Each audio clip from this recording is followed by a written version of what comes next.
Many of you know Dr. Hammond from his work and presentations. I have his curriculum vitae and his list of selected topics and talks that he's given spans about 5 pages. It's a heavy-duty vitae.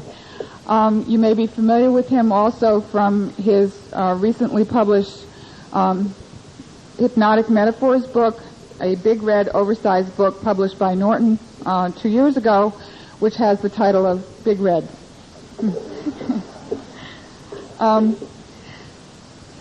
His education is that he took his BS, MS, and PhD from the University of Utah, the PhD in counseling psychology, educational psychology, and the psychology departments.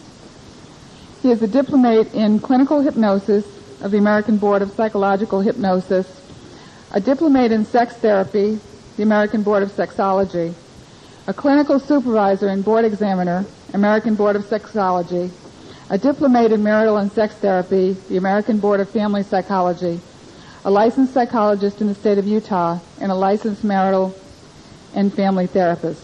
So you can tell this man has a lot of experience and a lot of varied experience. He currently serves as Research Associate Professor, Physical Medicine and Rehabilitation, University of Utah School of Medicine.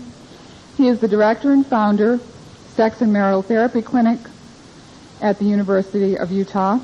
He has a private practice as a psychologist. He is an adjunct associate professor at the Educational Psychology Department at the University of Utah. In terms of his writing experience, he's the abstracts editor for the American Journal of Clinical Hypnosis, a position he's held from 1986 to the present. He is an advisory editor and founding member of the editorial board of the Ericksonian Monographs. He is a referee of the American Journal of Clinical Hypnosis and the Journal of Abnormal Psychology, and a reviewer and consultant to the National Center for Alcohol Education. He has received numerous professional honors, among them the Presidential Award of Merit of the American Society of Clinical Hypnosis in 1989, and the Irving Sector Award of the American Society of Clinical Hypnosis in 1990. In terms of his community activities, of special interest to this conference is he's a member of the Governor's Task Force on Ritual Abuse, Commission for Women and Families in the state of Utah.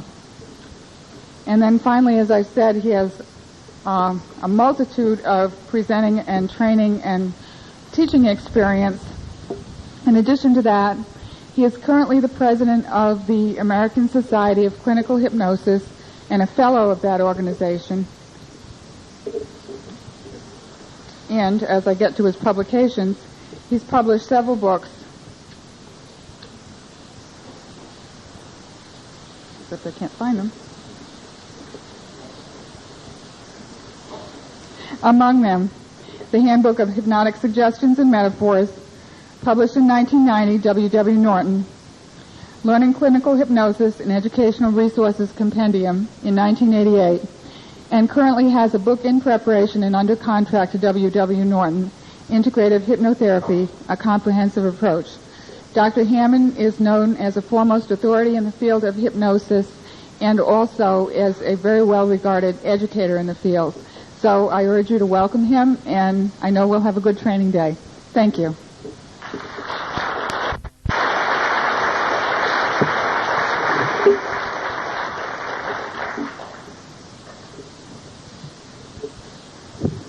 We've got a lot to cover today,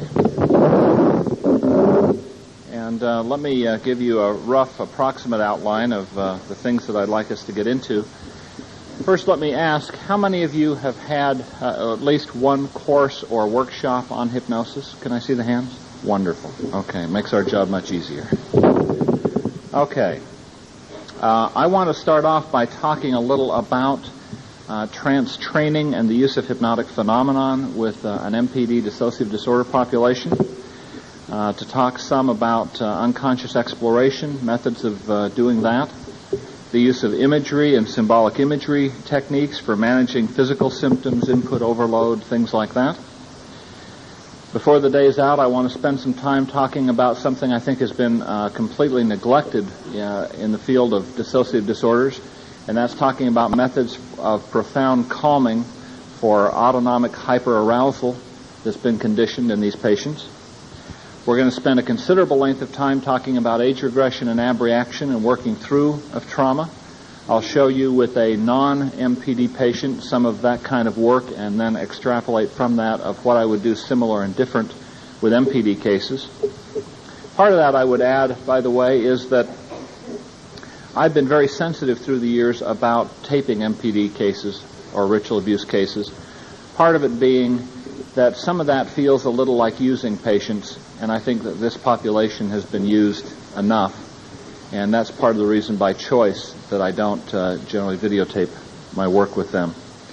Also want to talk a bunch about hypnotic relapse prevention strategies, post-integration therapy today, and finally I'm hoping to find somewhere in our time frame to spend an hour or so talking specifically about ritual abuse and about mind control programming and brainwashing, how it's done, how to get on the inside with that, which is a topic that in the past I haven't been willing to speak about publicly, have done that in small groups and in consultations, but recently decided that it was high time that somebody started doing it. So we're going to talk about specifics there.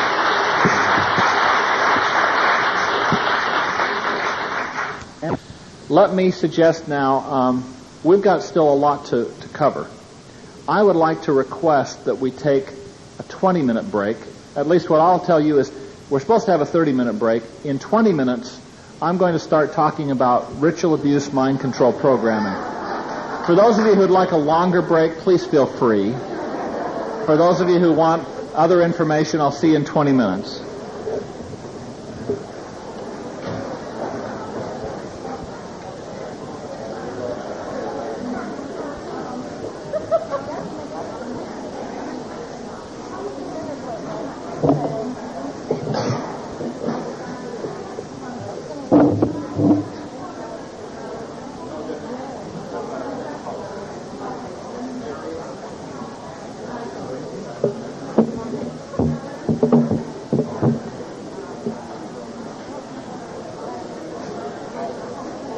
And I'll give you as much as we can in about 45, 50 minutes on the topic. While being in Chicago at the first international Congress where ritual abuse was talked about. And I can remember thinking, how strange and interesting. And I can recall many people listening to an example given that somebody thought was so idiosyncratic and rare, and all the people coming up after saying, gee, you're treating one too? You're in Seattle. Well, I'm in Toronto. Well, I'm in Florida. Well, I'm in Cincinnati. I didn't know what to think at that point. It wasn't too long after that, and I found my first ritual abuse patient in somebody I was already treating, and we hadn't gotten that deep yet. Things in that case made me very curious about the use of mind control techniques and hypnosis and other brainwashing techniques. So I started studying brainwashing and some of the literature in that area, and became acquainted with, in fact, one of the people who had written one of the better books in that area. And then I decided to do a survey. And from some of the ISS MPD folks, I picked out about 12 therapists that I thought were seeing more of that than probably anyone else around. And I started surveying them. And the interview protocol that I had got the same reaction almost without exception. The therapist said, you're asking questions I don't know the answer to. You're asking more specific questions than I've ever asked my patient. Many of those same therapists said, let me ask these questions and I'll get back to you with the answer. Many of them not only got back with answers, but said, you got to talk to this patient, or these two patients. And I ended up doing hundreds of dollars worth of telephone interviewing. What I came out of that with was a grasp of a variety of brainwashing methods being used all over the country. And I started to hear some similarities. And whereas I hadn't known to begin with how widespread things were, I was now getting a feel that there were a lot of people reporting some similar things, and that there must be some degree of communication here. Then approximately 2.5 years ago, I had some material drop in my lap. My source was saying a lot of things that I knew were accurate about some of the brainwashing, but was telling me new material I had no idea about.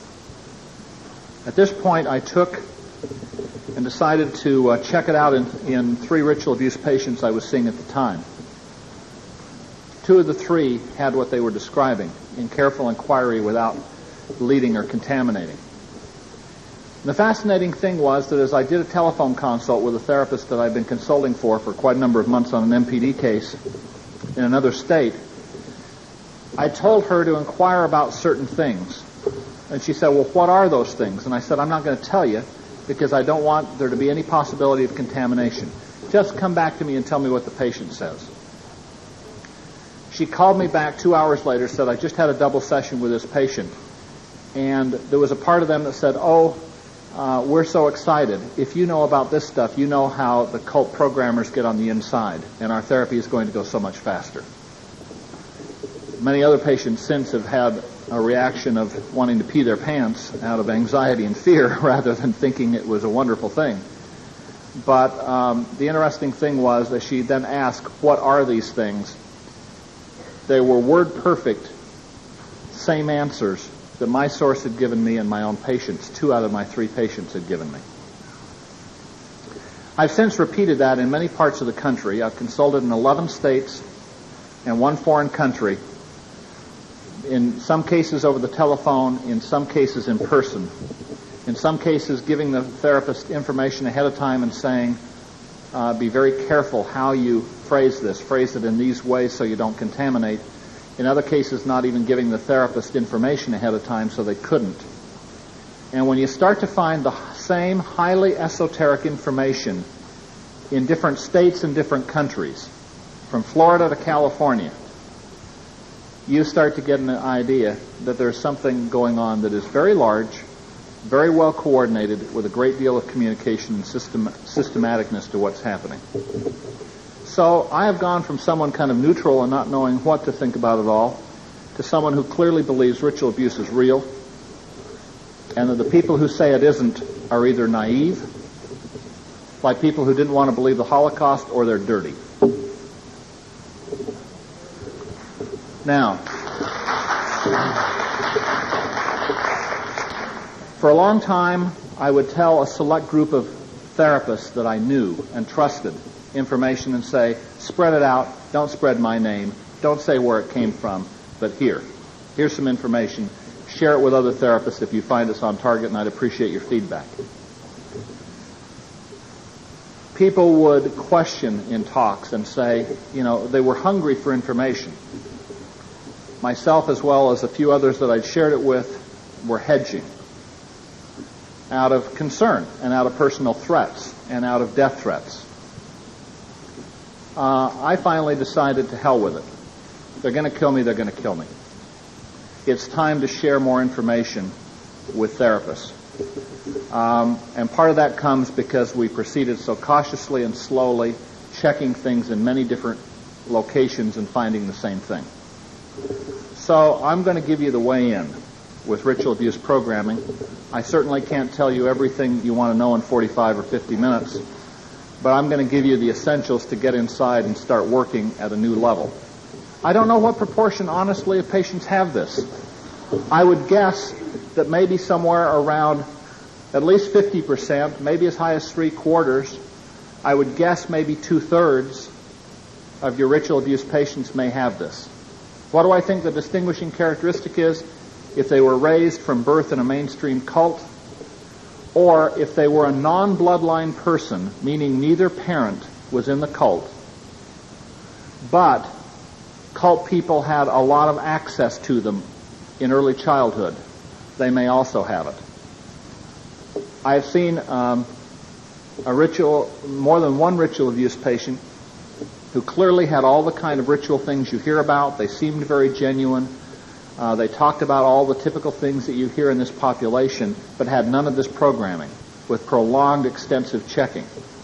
And so I believe in one case that I was personally treating that she was from a kind of schismatic break-off that had kind of gone off and done their own thing and were no longer hooked into a mainstream group. Here's where it appears to have come from. At the end of World War II, before it even ended, Alan Dulles and people from our intelligence community were already through Switzerland making contacts to get out Nazi scientists. As World War II ends, they not only get out rocket scientists, but they also get out some Nazi doctors who have been doing mind control research in the death camps. They brought them to the United States. Along with them was a young boy, a teenager, who had been raised in a Hasidic Jewish tradition and a background of Kabbalistic mysticism that probably appealed to people in the cult because at least by the turn of the century, Aleister Crowley had been introducing Kabbalism into satanic stuff, if not earlier. And I suspect it may have formed some bond between them. But he saved his skin by collaborating and being an assistant to them in the death camp experiments. They brought him with them. And they started doing mind control research for military intelligence in military hospitals in the United States. And the people that came, the Nazi doctors, were Satanists.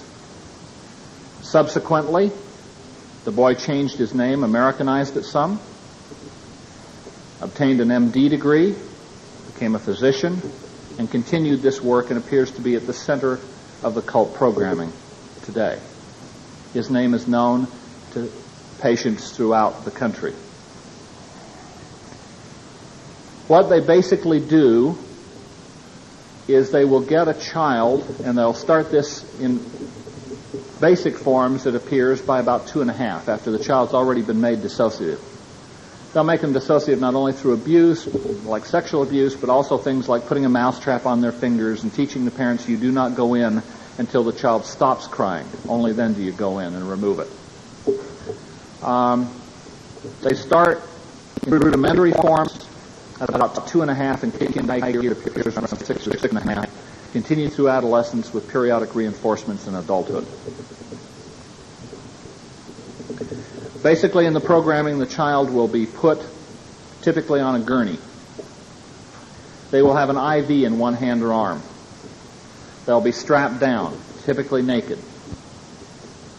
They will have wires attached to their heads to monitor electroencephalograph patterns. And they will see a pulsing light, most often described as red, occasionally white or blue. They'll be given most commonly, I believe, Demerol. Sometimes it'll be other drugs as well, depending on the kind of programming. They have it, I think, down to a science where they've learned you give so much every 25 minutes until the programming is done. They then, as they have that, will describe a pain in one ear, their right ear generally, where it appears a needle has been placed, and they will hear weird disorienting sounds in that ear, while they see photic stimulation, external psychic driving to drive the brain into a brainwave pattern with a pulsing light at a certain frequency. Not unlike the goggles that are now available through Sharper Image and some of those kinds of stores. Then, after a suitable period when they're in a certain brainwave state, they will begin programming them. Let me give you an example of one kind of programming oriented to self-destruction and debasement of the person in a patient at this point in time about 8 years old who has gone through a great deal. Early programming took place on a military installation. That's not uncommon. I've treated and been involved with cases who were part of this original mind control project, as well as having their programming on military reservations in many cases. We find a lot of connections with the CIA. This patient now was in a cult school, a private cult school, where several of these sessions occurred a week. She would go into a room, get all hooked up. They would do all of these sorts of things. And when she was into the proper altered state now, they were no longer having to monitor it with electroencephalographs. She also had already had placed on her electrodes, one in the vagina, for example, 4 on the head. Sometimes they'll be on other parts of the body. And they will then begin. And they would say to her, "You are angry with someone in the group." She said, "No, I'm not." And they violently shocked her. And they would say the same thing until she complied and didn't make any negative response. Then they would continue.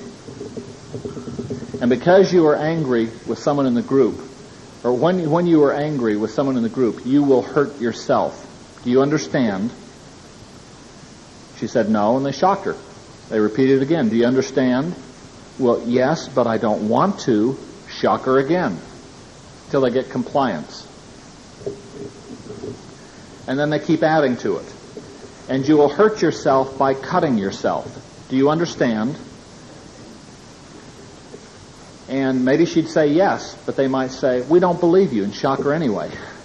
Go back and go over it again. And they would continue in this sort of fashion. She said typically it seemed as though they'd go about 30 minutes. Take a break for a smoke or something. Come back. They may review what they'd done and stop, or they might review what they'd done and go on to new material. She said the sessions might go a half an hour, they might go 3 hours. She estimated 3 times a week. Programming under the influence of drugs in a certain brainwave state, and with these noises in one ear and them speaking in the other ear, usually the left ear associated with right hemisphere, non-dominant brain functioning, and with them taking, therefore, and requiring intense concentration, intense focusing, and because often they'll have to memorize and say certain things back word perfect to avoid punishment, shock, and other kinds of things that are occurring. This is basically how a lot of programming goes on. Some of it will also use other typical brainwashing kinds of techniques. There will be very standardized types of hypnotic things done at times. There'll be sensory deprivation, which we know increases suggestibility in someone. Not total sensory deprivation. Suggestibility has significantly increased from the research. It's not uncommon for them to use a great deal of that, including formal sensory deprivation chambers, before they do certain of these things. Now, let me give you, because we don't have a lot of time, as much practical information as I can. The way that I would inquire as to whether or not some of this might be there would be with idiomotor finger signals after you've set them up. I would say, I want the central inner core of you to take control of the finger signals. Don't ask the unconscious mind. In the case where you're inquiring about ritual abuse, ask for the central inner core. The core is a cult-created part. And I want that central inner core of you to take control of this hand and of these finger signals, and when it has, for the yes finger to float up. Now I want to ask that inner core of you, is there any part of you, any part of Mary, if that's the host name, who knows anything about alpha, beta, delta, or theta?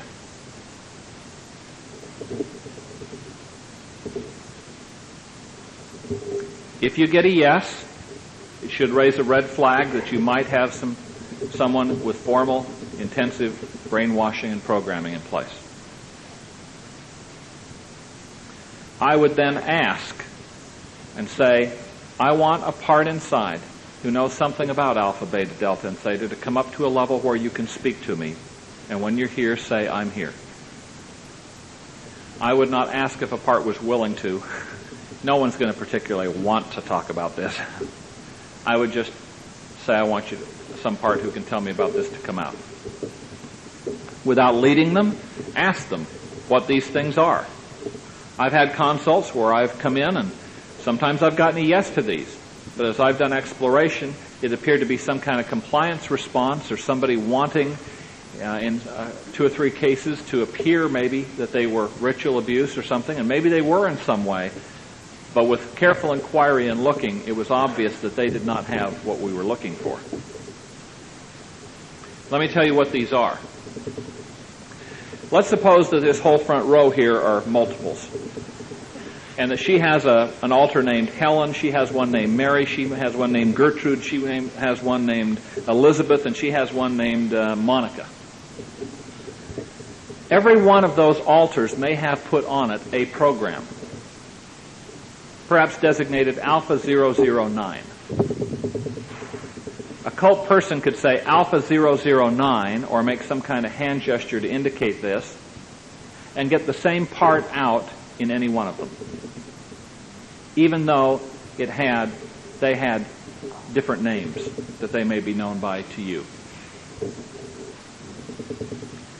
Alpha appear to represent general programmings, the first kinds of things put in. Beta appear to be sexual programs. For example, how to perform oral sex in a certain way, how to perform sex in rituals, having to do with producing child pornography, directing child pornography, prostitution. Delta are killers, trained in how to kill in ceremonies. There will also be some self-harm stuff mixed in with that. Assassination and killing. Theta are called psychic killers. You know, I had never in my life heard those two terms paired together. I'd never heard the word psychic killers put together. But when you have people in different states, including therapists inquiring and asking, what is theta? And patients say to them, psychic killers, it tends to make one a believer that certain things are very systematic and very widespread. This comes from their belief in psychic sorts of abilities and powers, including their ability to psychically communicate with Mother, including their ability to psychically cause somebody to develop a brain aneurysm and die. It also is a more future-oriented kind of programming. Then there's Omega. I usually don't include that word when I say my first questions about, is there any part inside that knows anything about Alpha, Beta, Delta, Theta, because Omega will shake them up even more. And Omega has to do with self-destruct programming. Alpha and Omega, the beginning and the end. This can include self-mutilation as well as killing themselves programming. Gamma appears to be system protection and deception programming, which will provide misinformation to you, try to misdirect you, tell you half-truths, protect different things inside. There can also be other Greek letters. I'd recommend that you go and get your entire Greek alphabet, and if you have verified that some of this stuff is present and they have given you some of the right answers about what some of this material is, and I can't underline enough, do not lead them. Do not say, is this killers? Get the answer from them, please. When you've done this, and it appears to be present, I would take your entire Greek alphabet and with idiomotor signals, go through the alphabet and say, is there any programming inside associated with Epsilon, Omicron, and go on through. There may be some systematicness to some of the other letters, but I'm not aware of it. I found, for example, in one case, Zeta had to do with the production of snuff films that this person was involved with. With another person, Omicron had to do with their linkage and associations with drug smuggling and with the mafia and big business and government leaders. So there's going to be some individualism, I think, in some of those. Some of those are come home programs. Come back to the cult, return to the cult programs. Here's the flaw in the system. They have built in shut down and erasure codes. So if they got into trouble, they could shut something down and they could also erase something. These codes will sometimes be idiosyncratic phrases or ditties. Sometimes they will be numbers.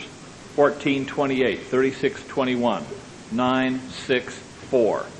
Maybe followed by a word. There's some real individuality to that. At first I had hope, gee, if we get some of these, maybe they'll work with different people. No such luck. It's very unlikely unless they were programmed at about the same point in time as part of the same little group. Stuff that I've seen suggests that they carry laptop computers, the programmers, which still include everything that they did 20, 30 years ago in them in terms of the names of alters, the programs, the codes, and so on. Now, what you can do is get erasure codes. And I always ask, if I say this code, what will happen? Double check. Is there any part inside who has different information? Watch your idiomotor signals. What I found that you can do is you can erase programs by giving the appropriate codes. But then you must abreact the feelings. So if you erase omega, which is often where I've started because it's the most high-risk area, afterwards I will get all the omega, what were formerly omega alters, together so that we will abreact and give back to the host the memories associated with all the programming that was done with omega and anything any omega part ever had to do in a fractionated abreaction. They use the metaphor, and it is their metaphor of robots, and that it is like a robot shell comes down over the child alter to make them act in a robotic fashion. Once in a while, internally, you'll confront robots. What I found from earlier work, and so I speed the process up now because I confirmed it enough times, is that if you can say to the core, I want you to look, there's this robot blocking the way in some way, blocking progress. Go around and look at the back of the head and tell me what you notice on the back of the head or the neck. I used to ask it very non-leading like that. And what was commonly said to me was that there were wires or a switch. And so I'll tell them, pull the wires or flip the switch and it will immobilize the robot. And give me a yes signal when you've done it. Pretty soon you get a yes signal. Great. Now that the robot is immobilized, I want you to open the robot and look inside and tell me what you see. There's generally one or several children. I have them remove the children, and I do a little hypnotic magic and ask the core to vaporize, to use a laser and vaporize the robot so nothing is left. They're usually quite amazed that this works, as have been a number of therapists. Now, there are many different layers of this stuff is the problem. And let me come over to the overhead and give some ideas about this.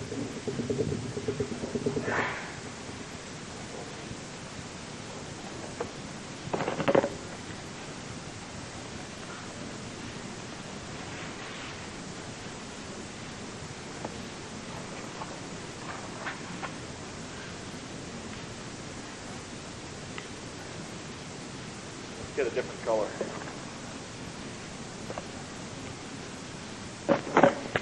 Okay. What we have up here are innumerable alters. I'll tell you one of the fascinating things I've seen. I remember a little over a year ago coming in to see some cases, some of the tough cases at a dissociative disorders unit of a couple of the finest MPD therapists in this country who are always part of all the international meetings, have lectured internationally. And as we work together, let's get that into focus here. As we worked together, and I looked at some of their patients, they were amazed at certain things because they had not been aware of this before.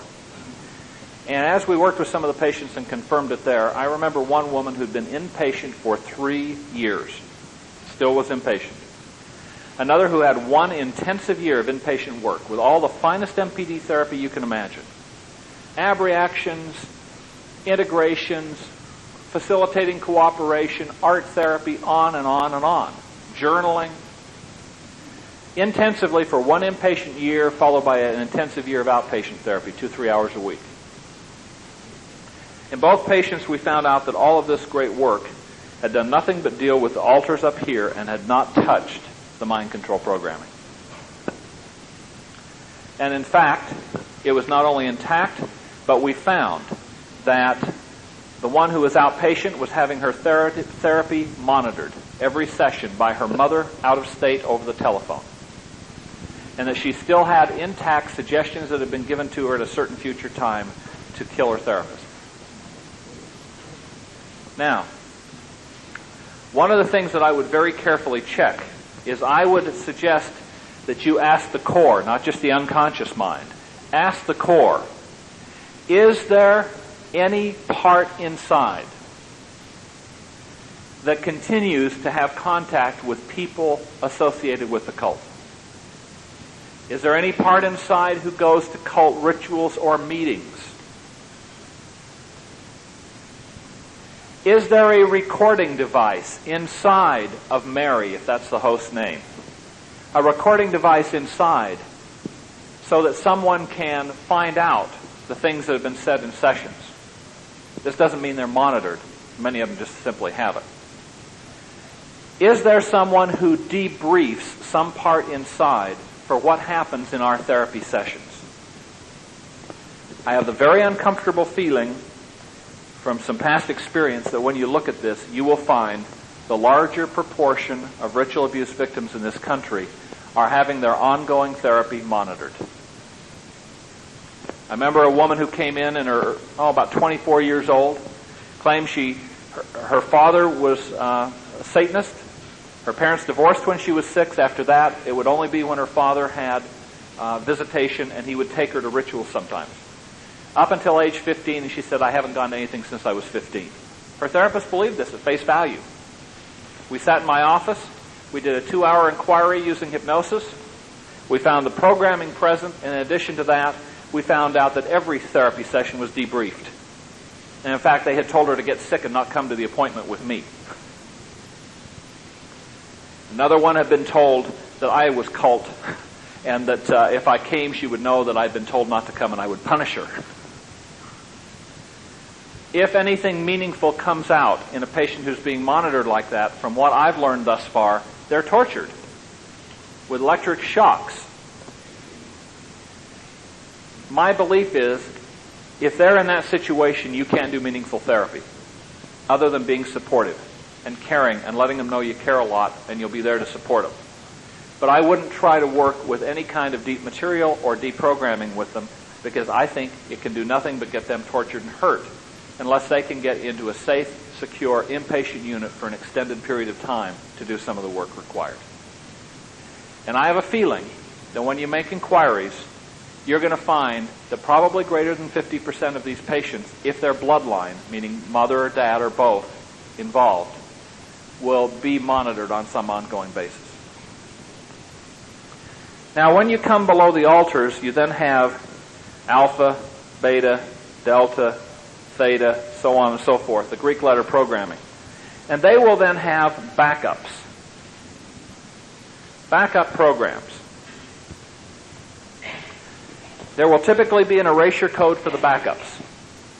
There may be one code that combines all the backups into one, and then an erasure code for them.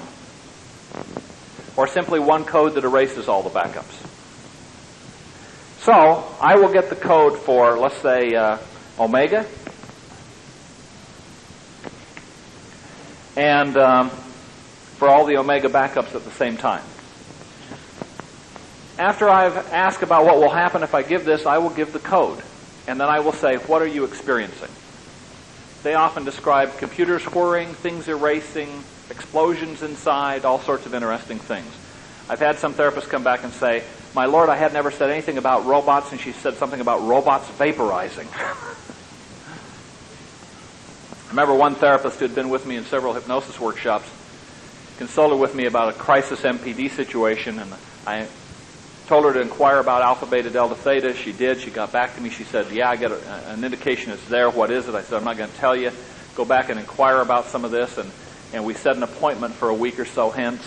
She got back with me. She said, I asked what theta was, and she said psychic killers. I asked what delta was. She said killers. I said, okay. And so I told her about some of this stuff for a 2-hour consult. She called back and she said, this seemed too fantastic. I heard this and I thought, has Corey been working too hard? She said, I'm embarrassed to admit it, But she said, I held you in high professional regard, but this just sounded so off in the twilight zone that I really thought, is he having a nervous breakdown or something? And she said, but I respected you enough to ask about this. She said, I asked another MPD patient and she didn't have any of this. But in this patient, she started describing things and how she worked, for example, with an erasure, and she was describing things like robots vaporizing and other kinds of things that she said, I hadn't told her about any of these things. Well, here's the problem. There are different layers, and I think some of them are designed to keep us going in circles forever. They figured we probably, in most cases, wouldn't get below the alters, which they purposefully created. The way you create Manchurian candidates is you divide the mind. It's part of what the intelligence community wanted to look at. If you're going to get an assassin, if you're going to get somebody to go do something, you divide the mind. Fascinates me about cases like the assassination of Robert Kennedy, where Bernard Diamond, on examining Sirhan, found that he had total amnesia for the killing of Robert Kennedy, but under hypnosis could remember it. But despite suggestions he would be able to consciously remember, could not remember a thing after he was out of hypnosis. I'd love to examine Sirhan. It appears that below this we've got some other layers. One is called green programming, it appears.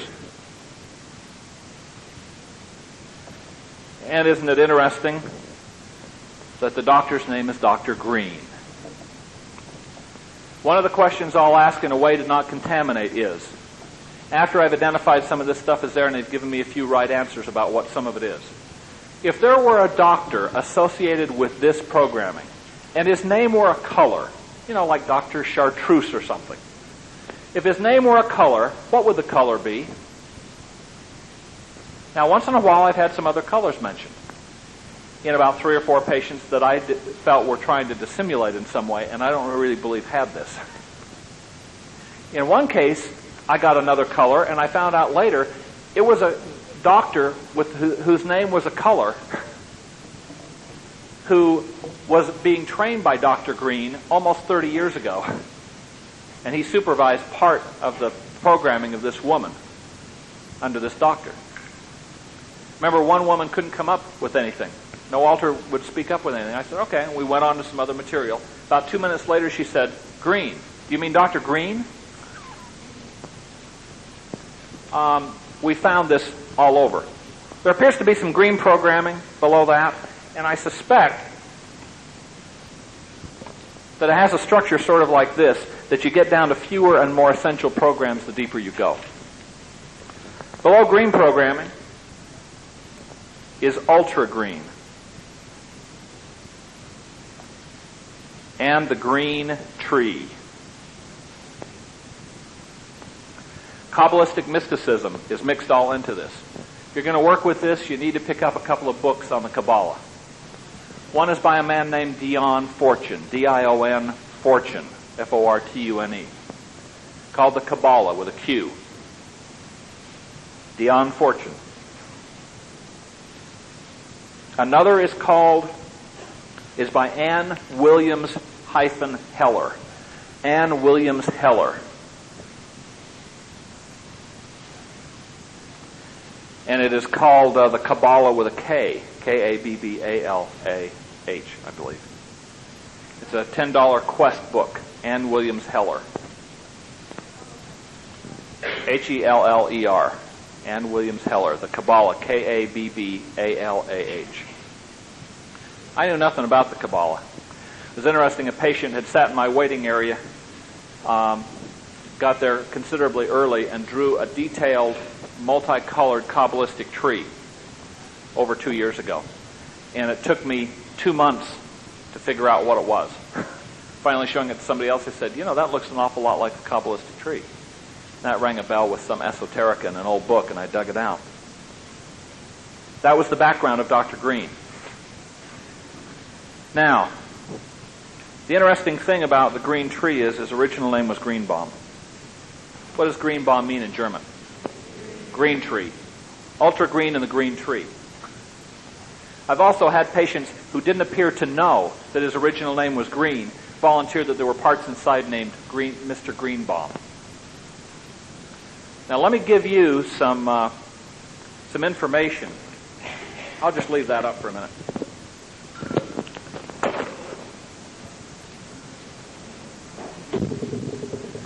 Let me give you some information about parts inside that may be helpful to you if you're going to inquire about these things.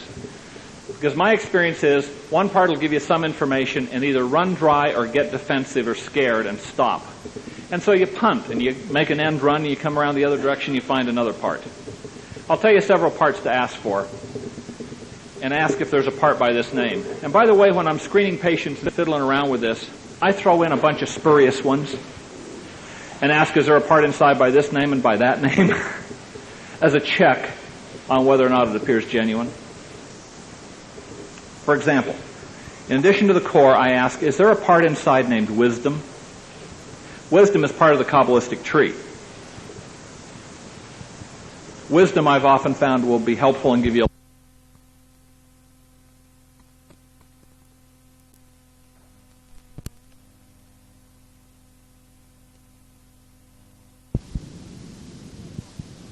Is there a part inside named Diana?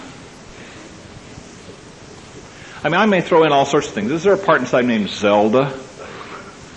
I've never encountered one yet.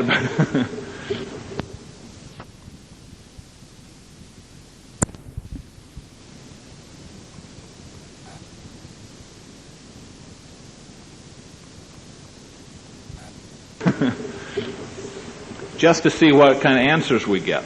I try and do this carefully. Diana is a part that in the Kabbalistic system is associated with a part called the foundation. You can be fascinated to know that, remember the Process Church? Roman Polanski's wife, Sharon Tate, was killed by the Manson family who were associated with the Process Church. And a lot of prominent people in Hollywood were associated. Then they went underground, the books say, in about 78 and vanished. Well, they're alive and well in southern Utah. We have a thick file in the Utah Department of Public Safety documenting that they moved to southern Utah. North of Kanab, bought a movie ranch in the desert, renovated it, expanded it, built a bunch of buildings there, carefully monitored so that very few people go out of there and no one can get in, and changed their name. And a key word in their name is foundation. The foundation, and there's some other words. And foundation is part of the tree. So you can ask, is there something inside known as the foundation? I might ask other things to throw people off. Is there something known as the sub-basement? Well, maybe they'll conceive of something. Is there something known as the walls? There are a variety of questions you can come up with to sort of screen some things. I've also found that there will often be a part called Black Master, a part called Master Programmer, and that there will be computer operators inside. How many of you have come on to computer things in patients? There will typically be computer operators.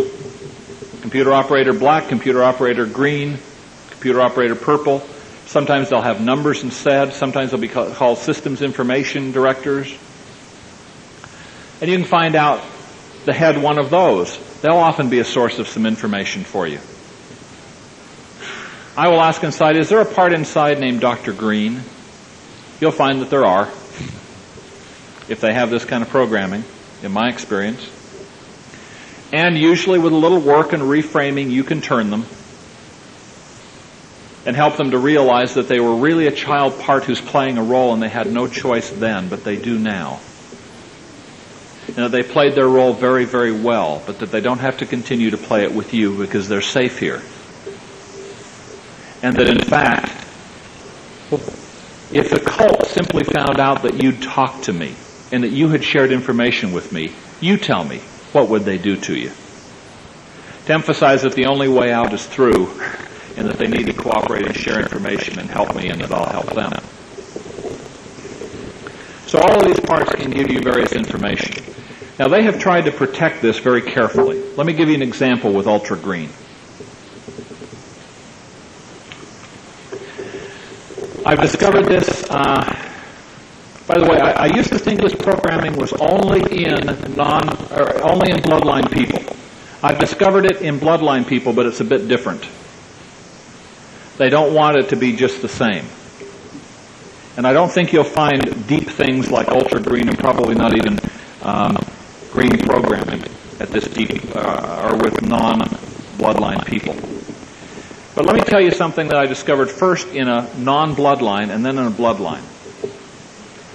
We were going along, and a patient was close to getting well, approaching final integration in a non-bloodline, and she suddenly started hallucinating. And her fingers were becoming hammers and other things like that. And so I used an affect bridge, and we went back. And we found that what happened was that they gave suggestions that if she ever got well, got to a certain point, she would go crazy. And the way they did this was they strapped her down and they gave her LSD when she was 8 years old. And then when she began hallucinating, they inquired about the nature of the hallucinations so they could utilize them in good Ericksonian fashion and build on them. And then combine the drug effect with powerful suggestions. If you ever get to this point, you will go crazy. If you ever get fully integrated and get well, you will go crazy like this and will be locked up in an institution for the rest of your life. And they gave those suggestions vigorously and repetitively. Finally, they introduced other suggestions that rather than have this happen, it would be easier to just kill yourself. In a bloodline patient then, as I began inquiring about deep material, the patient started to experience similar symptoms. We went back and we found that identical things were done to her.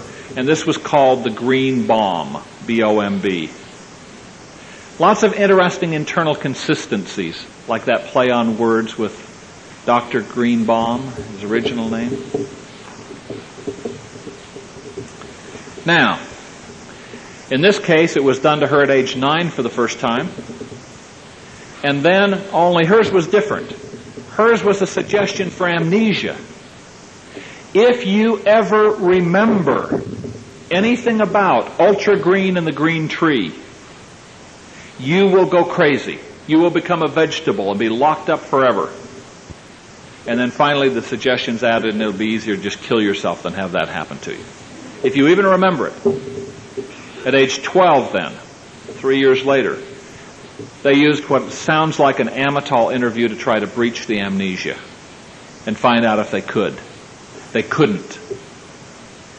So then they gave her, strapped her down again, took and gave her something to kind of paralyze her body, gave her LSD, an even bigger dose, and reinforced all the suggestions. Did a similar thing at the age of 16. So these are some of the kind of booby traps you'll run into. There are a number of cases where they've combined powerful drug effects like this with a suggestion to keep us from discovering some of this deeper level stuff. What's the bottom? Your guess is as good as mine. But I can tell you that I've had a lot of therapists who were stymied with these cases. They were going nowhere. In fact, someone here that I told some basic information about this to in Ohio a couple of months ago said it opened all sorts of things up in a patient who'd been going nowhere. And that's an often common thing. I think that we can move down to deeper levels, and if we deal with some of the deeper level stuff, it may destroy all the stuff above it. But we don't even know that yet. And some of the patients I'm working with, we have pretty much dealt with a lot of the top level stuff, and I'll tell you how we've done some of that. We'll take and erase one system like omega. Then we will have a huge abreaction of all the memories and feelings in a fractionated abreaction associated with those parts. I typically find, and I'll say to them, now that we've done this, are there any other memories or feelings that any parts that were omega still have? The answer is usually no.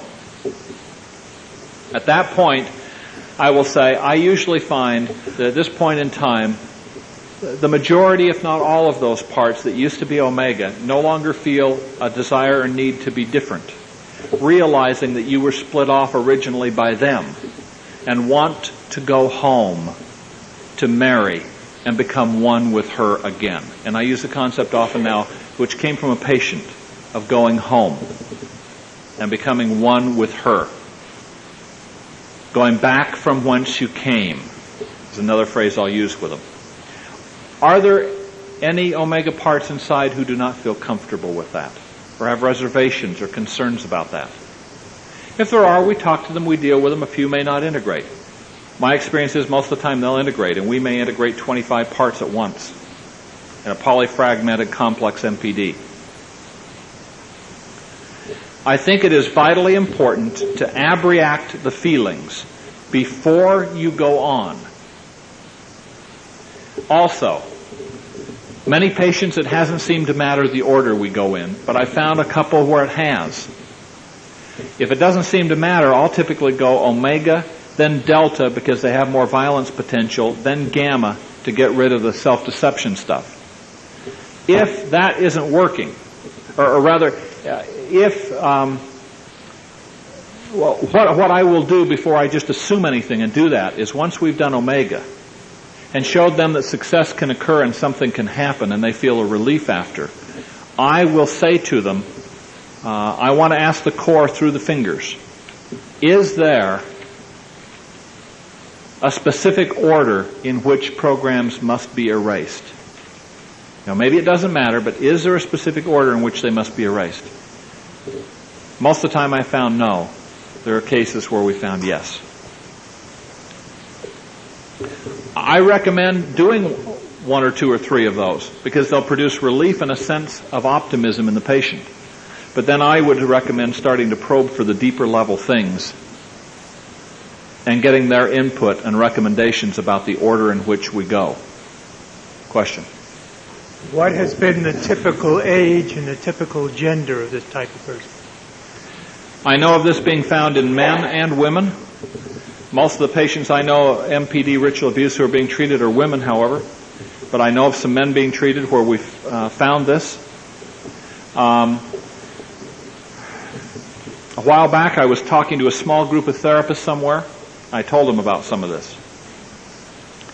And in the middle of talking about some of this, all the color drained out of one social worker's face. And she obviously had a reaction, and I asked her about it, and she said, I'm working with a 5-year-old boy. And she said, just in the last few weeks, he was saying something about a Dr. Green. And I went on a little further, and I mentioned some of these things, and she just shook her head again. I said, what's going on? And she said, he's been spontaneously telling me about robots and about omega. I think you will find variations of this, and that they have changed it probably every few years, and maybe somewhat regionally to throw us off in various ways. But that certain basics and fundamentals will probably be there. I have seen this in people up into their 40s, including people whose parents were very, very high in the CIA, other sorts of things like that. I've had some that were originally part of the Monarch Project, which is the name of the government intelligence project. Question in the back. I'm still not grasping how you find out how to erase. How do you get that information? I would say I want the core, if necessary, using the telepathic communication ability you have to read minds, because they believe in that kind of stuff, so I'll use it. I was trained in Ericksonian stuff. To obtain for me the erasure code for all omega programs. And when you've done so, I want the yes finger to float up. Then I ask them to tell it to me. Are there backups for omega programs? Yes. Okay? How many backups are there? 6, they say. Let's say. It's different numbers.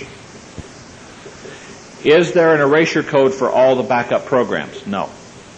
Is there an erasure code that combines all the backups into one? Yes. Obtain that code for me. When you've got it, give me the yes signal again. And it can move almost that fast in some cases where there's not massive resistance. Question? Yes, can you tell me what you know about risks to the therapist?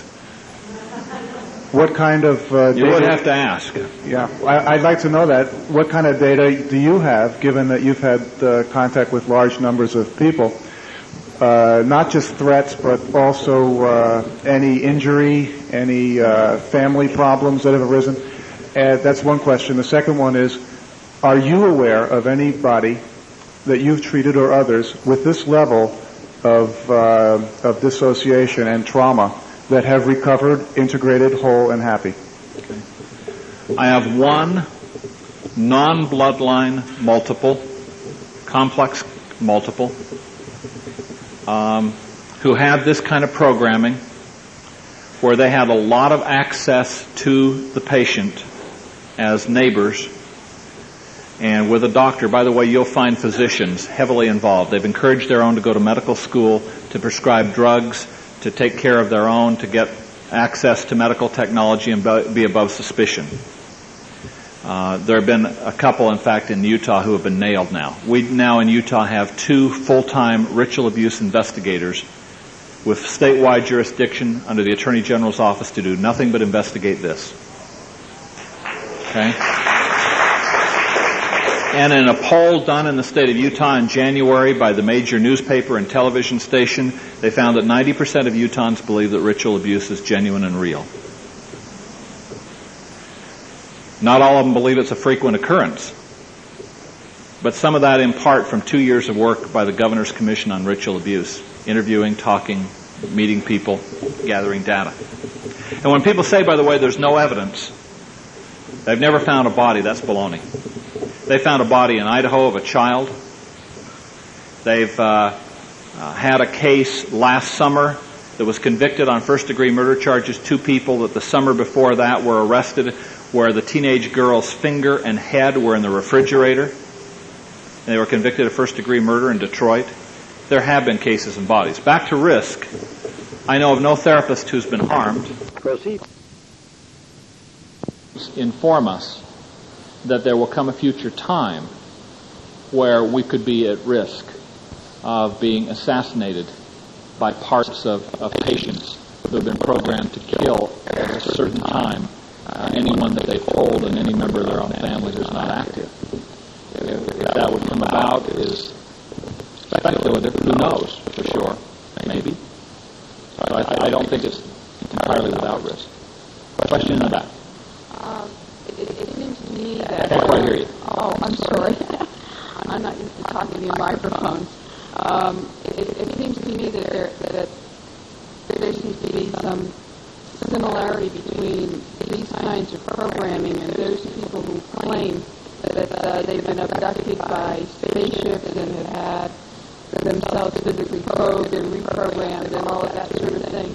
And since Cape Canaveral is across the Florida peninsula from me, and I don't think that they've reported any spaceships lately. I was just wondering, is there any sort of relationship between them? I'll share my speculation that comes from others, really. I've not dealt with any of those people. However, I know a therapist that I know and trust and respect and who I've informed about all this a couple of years ago and found in a lot of patients and so on, who is firmly of the belief that those people are in fact ritual abuse victims who have been programmed with that sort of thing to destroy all their credibility.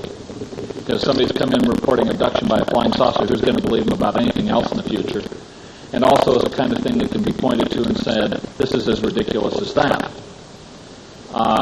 All I know is that I recently had a telephone consult with a therapist where I had been instructing her about some of this kind of stuff. And when we were consulting at one point in a 5th or 6th interview, she said, by the way, do you know anything about this topic? And I said, well, not really, and shared with them what I've shared with you. I said, if it were me dealing with this guy that she'd been seeing for a couple of months, I said I would ask inside for the core to take control of finger signals and inquire about alpha, beta, delta, theta. She proceeded to do all that, got back to me a week later and said, boy, were you on target. There's a part inside named Dr. Green. There's this kind of programming. So, I mean, it's an N of 1. I don't know if anybody else has found anything associated with that or not. Yes? What's the difference between this kind of program and cult-type abuse and satanic abuse, and the kind of cults with the candles and the... This type of programming will be done in the cults with candles and all of the rest. My impression is this is simply done in people where they have great access to them, or their bloodline and their parents are in it, where they can be raised in it from an early age. If they are bloodline, they are the chosen generation. If not, they are expendable, and they are expected to die and not get well. And there will be booby traps in your way if they're non-bloodline people, that when they get well, they will kill themselves. And I'll tell you just a little about that. But my belief is that some people that have ritual abuse and don't have this have been ritually abused, but they may be part of a non-mainstream group.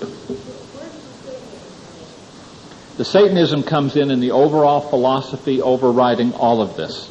People say, what's the purpose of it? My best guess is that the purpose of it is that they want an army of Manchurian candidates. Tens of thousands of mental robots who will do prostitution, do child pornography, smuggle drugs, engage in international arms smuggling, do snuff films, all sorts of very lucrative things, and do their bidding. And eventually, the megalomaniacs at the top believe, create a satanic order that will rule the world. One last question, then I'll give you a couple more details, and we need to shift gears. You have suggested or implied that at some point, at a high level of the U.S. government, there was support for this kind of thing. I know we're short of time, but could you just say a few words about the kind of documentation that may exist for that suggestion? There isn't great documentation of it. It comes from victims who are imperiled witnesses. The interesting thing is how many people have described the same scenario, and how many people that we have worked with who have had relatives in NASA, in the CIA, and in the military, including very high-ups in the military. I can tell you that a friend and colleague of mine who has probably the equivalent of half the table space on that far side of the room filled with boxes with declassified documents from mind control research done in the past that has been able to be declassified over a couple of decade period. And has read more government documents about mind control than anyone else, has a brief that has literally been sent in the past week and a half asking for all information to be declassified about the Monarch Project for us to try and find out more. Now, let me just mention something about some of the stuff that my experience is in several patients now that you may run into late in the process.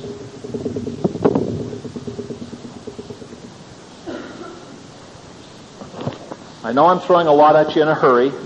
Some of it is completely foreign, and some of you may think, gosh, could any of this be true? Just, ask. Find out in your patients, and you may be lucky and there isn't any of this. Somewhere at a deep level, you may run onto some things like this. Let me describe to you, I can find my pen, the system in one patient. One patient I had treated for quite a while, a non-bloodline person, and we had done what appeared to be successful work and reached final integration. And she came back to me early last year and said she was symptomatic with some things. I started inquiring. I found a part there we'd integrated. The part basically said there was other stuff that I couldn't tell you about, and You integrated me, and so I had to split off. I'd done some inquiring about things like alpha beta as a routine part of it and found they were there. And I said to this part, why didn't you tell me about this stuff? And she said, well, we gave you some hints, but they went right over your head. I said, I'm sorry. Well, we knew that you didn't know enough to help us, but now we know that you can. And so stuff started coming out. It was interesting. She described the overall system, if I can remember it now, as being like this.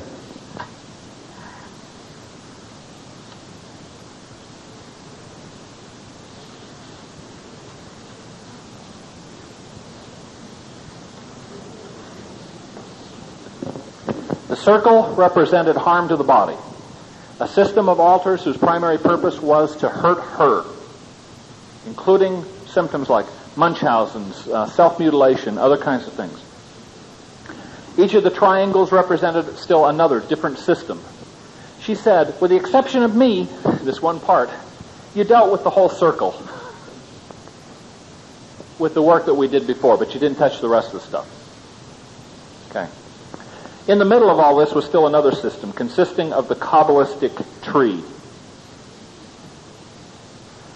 which some of you are aware looks approximately like this with lines in between and so on and so forth.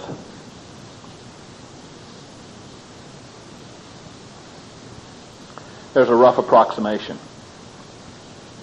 That represented another system. And then once we got past that, she implied that this entire thing was somehow encompassed by, what do you call it? An hourglass.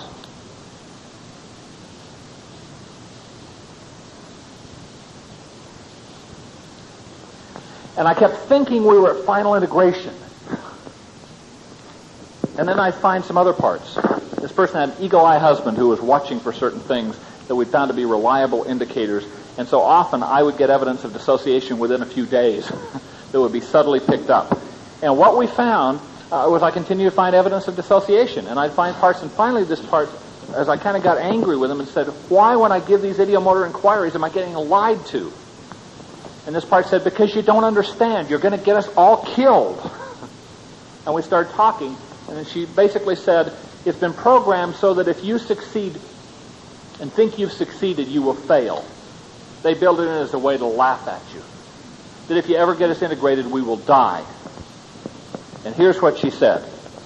This part said, I'm one of 12 disciples, and I found this in others. 12 disciples within this hourglass, each of whom had to memorize a disciple lesson, which were basic satanic kind of premises and philosophies of life. Like, be good to those who hurt you. Hate those who are nice to you. On and on and on. There may be 2 or 3 sentences like that associated with each. They'd had to memorize them. And they said, we are like grains of sand falling. And when the last grain of sand falls, there's death. I said, is death a part? Yes. When the last grain of sand falls, the sleeping giant awakens. Sleeping giant was death, who was then to kill them on day 1 or day 6 after awakening, unless certain things were followed, and we did some of those. Well, we also found death had a sister as a backup, used with mirrors to create the sister part. We had to get past and deal with that too. And then we found, and by the way, death had certain things that they said had to be done for them to integrate. And I started to say, oh, come on. They lied to you before. And she said, wait a minute. This is what they said you'd say. They said that no doctor would ever believe that they had to go to these extremes to get us well, and that's why part of the reason they'd fail. So, well, tell me again. She said, I have to be dressed all in red. I have to have Demerol on board. I've taken Demerol. I have to, a code has to be given, and it has to be in a room that's totally dark. And it has to happen on day 1 or day 6, after this part's been awakened. I said, what do I got to lose? Have a psychiatrist give her a little Demerol. We used the code. My office didn't have any windows anyway. It was pretty easy. Oh, and there had to be a couple, 3 or 4, I think, candles lit. Well, fine. So we did it, and everything went well. Maybe it would have gone well if we hadn't done it, but I decided not to take a chance. And to trust the patient, maybe. Well, so we go on, and then we find another part. There's death and destruction. Another backup, also with a sister, that we had to get through. In fact, I think there were 2 backups there. And interestingly, the very last part was an extremely nice part, made especially that way so that they wouldn't want to lose them, because they would be so adorable and so loving and so sweet that they wouldn't want to maybe get rid of them. And then we found that she continued to have these feelings, with this last part left now, of darkness and blackness inside. And what did we find? A curtain. She said they assumed that if you ever got to this point, you would, and along the way, by the way, we had encountered the stuff about the LSD stuff, the Greenbaum programming. And the message was that, she said, there is a curtain behind which are the remaining feelings and memories.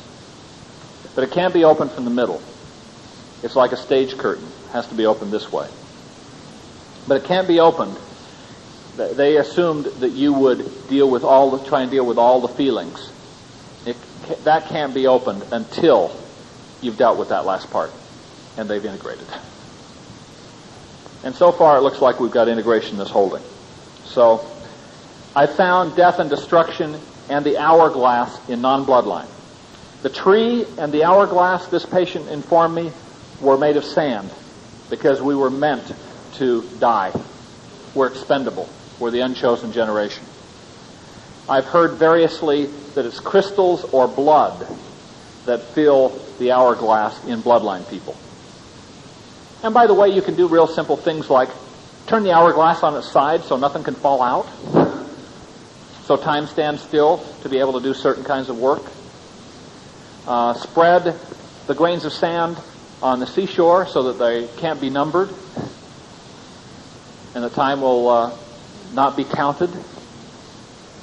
Got that idea from a ritual abuse victim who had seen some of this kind of programming done, that another therapist was seeing. So those are maybe just a few other hints about things that may be helpful or meaningful. We're talking about very intensive kinds of things, and at deep levels. But to me, this gives us 2 things. The one thing it gives to me is hope, because it gets the material and makes progress like nothing else we've ever seen with these people who have it. The second thing it does for me is it demoralizes me too. Because I thought 3 years ago I had a pretty good idea about the extent and breadth of what they've done to these victims. I had no real appreciation of the depth and breadth and intensity of what they've done. Now, I want to come back to the other question over here now.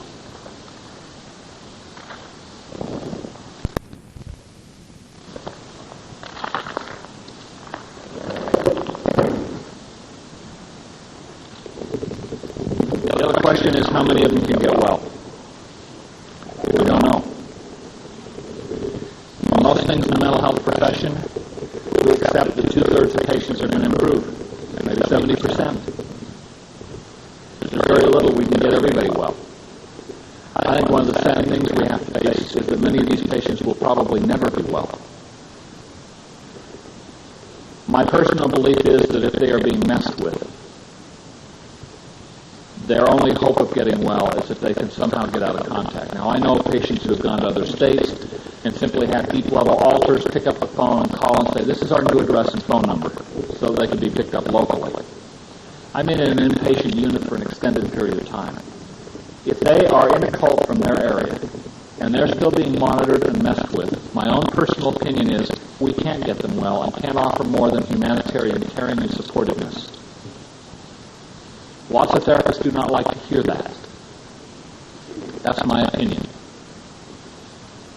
I believe that if somehow they're lucky enough to be wealthy enough, to have protection, to have somehow gotten away in some way, and we can work with them without being messed with, that they have a chance to reach some semblance of normality and livability with enough intensive work.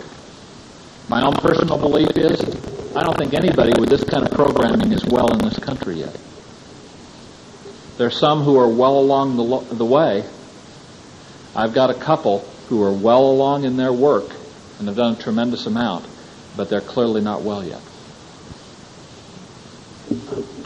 Could you speculate on the relationship between this stuff and the fantasy games that have been proliferating, Dungeons and Dragons and that sort of thing? Well, there are a lot of things out there to cue people. You want to see a great movie, interesting movie to cue people? Go see Trancers 2. You can rent it in your video shop. It came out about last fall. One night in sheer desperation for something at the video store, 9 o'clock on Friday night, everything's gone. I rent a couple of movies, and one of them is that. Fascinating. They're talking about a green world order. Yes, Trancers 2. And who is the production company? Full Moon Productions. I couldn't see much queuing in Trancers 1, but who is the production company on Trancers 1? Alter Productions. There are lots of things around that are queuing. There's an interesting person in the late 60s who talked about the Illuminati. Have any of you ever heard of the Illuminati with regard to the cult? I had a patient bring that up with me just about exactly 2 years ago. And we've now had other stuff come out from other patients. It appears to be the name of the international world leadership. There appear to be Illuminati councils in several parts of the world, and one internationally. The name of the international leadership of the cult, supposedly. Is this true? Well, I don't know. It's interesting that we're getting some people where we're trying to work without queuing who are saying some very similar things. There's an old guy in Hollywood in the late 60s who talked about the infiltration of Hollywood by the Illuminati. And certainly what some patients have said is all of this spook stuff, horror stuff, the possession and everything else that's been popularized in the last 20 years in Hollywood is in order to soften up the public so that when a satanic world order takes over, everyone will have been desensitized to so many of these things, plus to continually cue lots of people out there. Is that true? Well, I can't definitively tell you that it is. What I can say is I now believe that ritual abuse programming is widespread, is systematic, is very well organized, from highly esoteric information which is published nowhere, has not been on any book or talk show, that we have found all around this country and in at least one foreign country. Let's take a couple of quick questions, and we need to get on to other material. Yes?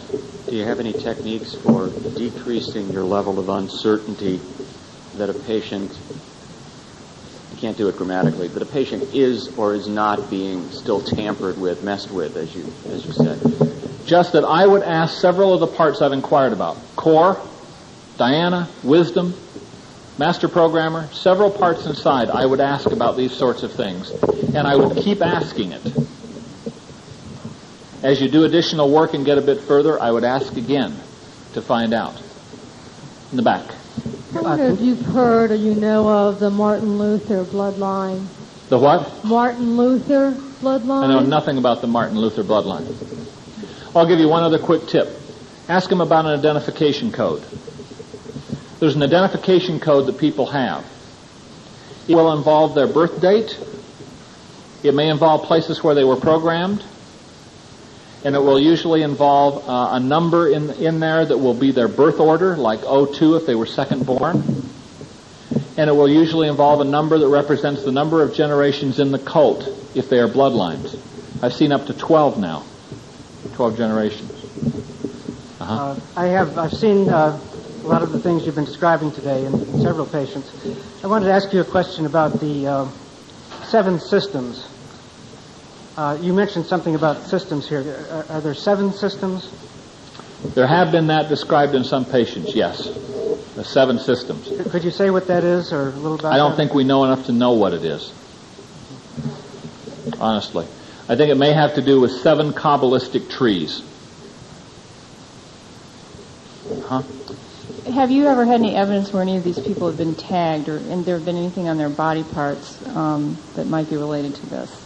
Private parts in particular?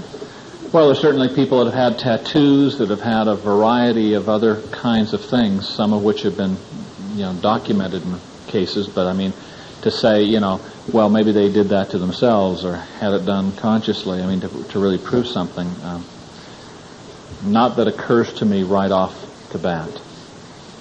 Let me just take this one last question back, and we need to go on to other material because we're never going to get through it all. So let me just ask you to hold your question. Okay.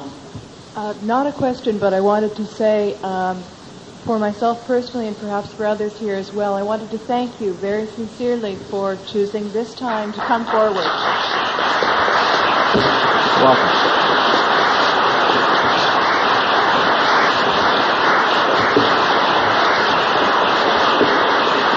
Does anyone want to join us in a standing ovation for this material? It's wonderful. A dear friend who's one of the top people in the field, who I know has had death threats, but I know struggled for professional credibility in believing in MPD, and was harshly criticized for even believing in that 10 and 15 years ago, and struggled to a point of professional credibility. I think in his heart of hearts he knows it's true, but he will say things like, I wouldn't be surprised to find tomorrow it was an international conspiracy, and I wouldn't be surprised to find tomorrow that it is an urban myth and rumor. He tries to stay right on the fence. And I think the reason is because it's controversial, because there is a campaign underway saying these are all false memories induced by, along with incest and everything else, by Oprah and by books like The Courage to Heal and by naive therapists using hypnosis. And it's controversial. My personal opinion has come to be, if they're going to kill me, they're going to kill me. But there's going to be an awful lot of information that's been put away that'll go to investigative reporters and multiple investigative agencies if it happens, and an awful lot of people like you, I hope, that if I ever have an accident, will be pushing for a very large-scale investigation. I think we have to stand up out of some kind of moral conscience at some point, and I tried to wait until we had gotten enough verification from independent places to have some real confidence that this was widespread. I know we've gone like a house afire to try and pack as much as I could in for you. I hope it's given you some things to think about and some new ideas, and I appreciate being with you. Okay, thanks. Okay, we're going to make this the last question, and then we're going to go to the imagery. Do you deal with ritual abuse survivors who have knowingly walked out of the cult and knowingly understand what they have done? And how do you deal with the addictions that they come out with? Did everyone hear that question? Okay. And you're talking about adults, people who have left the cult as adults. Adult cult members who are still in and are wanting to come out. Do you set up and work with these people, and how do you handle the addictions that they come out with?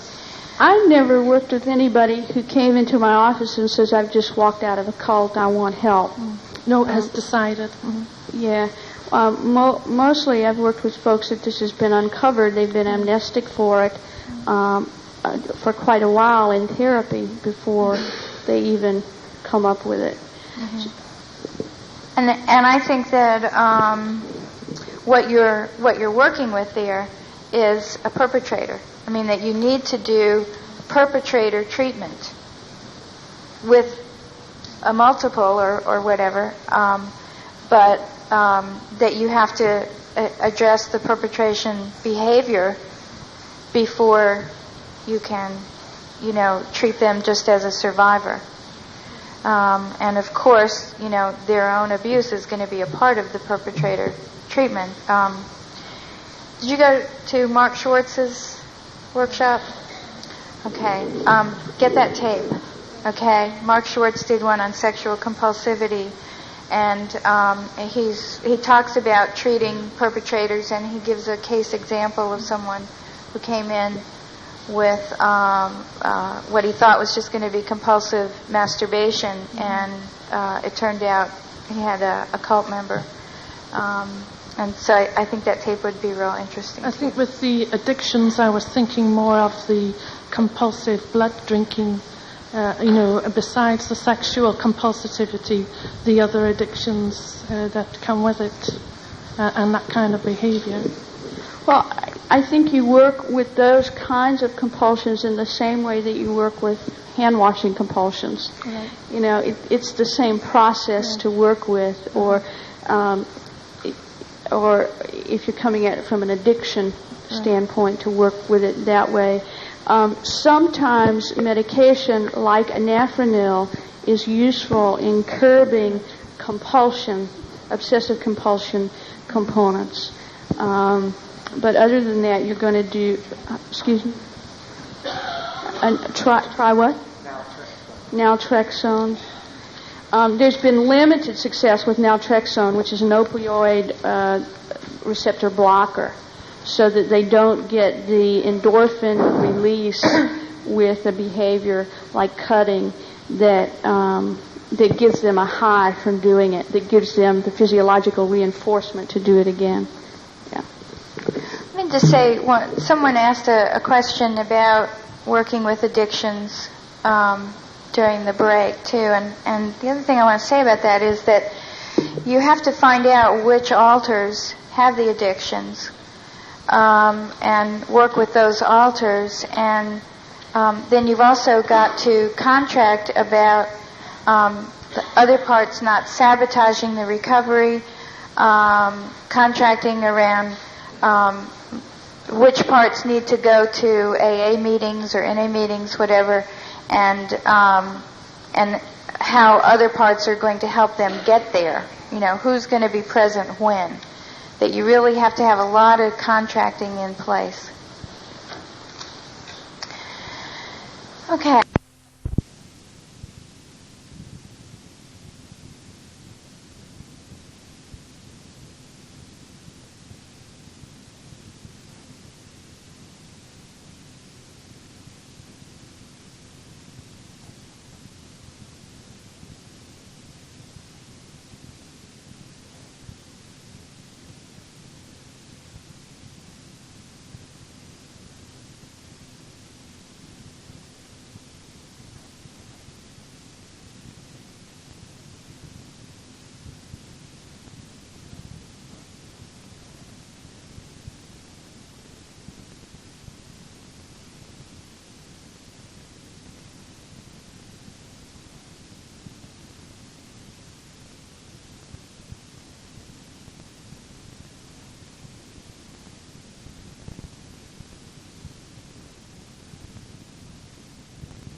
Many of you know Dr. Hammond from his work and presentations. I have his curriculum vitae, and his list of selected topics and talks that he's given spans about 5 pages. It's a heavy-duty vitae. You may be familiar with him also from his recently published